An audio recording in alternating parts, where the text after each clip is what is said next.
YouTube channel हेरेर बसिरहनु भएको सबैजनालाई नमस्कार। आज म हजुरहरूलाई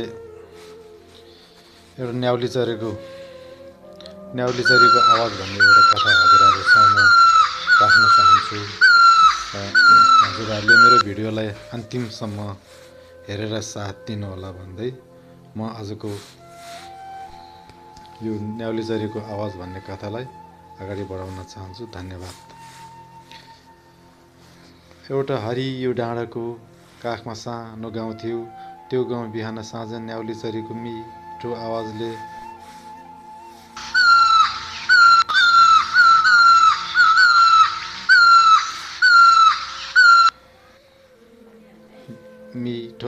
गुन्जिन्थ्यो। त्यही गाउँमा अर्जुन नामको एउटा सानो बालक थियो। ऊ धेरै नहाँस्ने, धेरै नबोल्ने। ऊ प्राय एक्लै डाँडातिर जान्थ्यो र रुखमुनि बसेर आकाश हेर्थ्यो।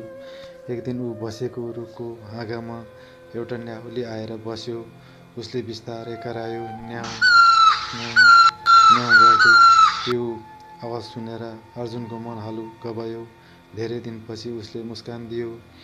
त्यसपछि ऊ हरेक दिन त्यही ठाउँ जान थाल्यो। जब जब उसको मन भारी हुन्थ्यो, न्याउलीको आवाजले उसलाई हलुक्क बनाइदिन्थ्यो। दिन बित्दै गए। अर्जुन अब अरूसँग खेल्न थाल्यो, हाँस्न सिक्न थाल्यो। न्याउलीको आवाजले उसलाई सम्झायो, दुःख सधैँ रहँदैन, उज्यालो बिहान पक्कै आउँछ। एक दिन न्याउली आएन। अर्जुन अलि उदास भयो, तर ऊ कमजोर बनेन। ऊ आफै अरूलाई हँसाउन थाल्यो। केही दिनपछि न्याउली फेरि आयो। अर्जुन मुस्कुराएर भन्यो, धन्यवाद न्याउली, तिमीले मलाई बलियो बनायो। न्याउली आकाशतिर उड्यो, तर आशा र खुसीको आवाज अर्जुनको मनभित्र सधैँका लागि बस्यो। कहिलेकाहीँ एउटा सानो आवाजले पनि हाम्रो जीवनको दिशा बदलिदिन सक्छ। हस् त, धन्यवाद। मेरो यो कथा अन्तिमसम्म हेरिदिनु भएकोमा हजुरहरूलाई धेरै धेरै धन्यवाद दिन चाहन्छु र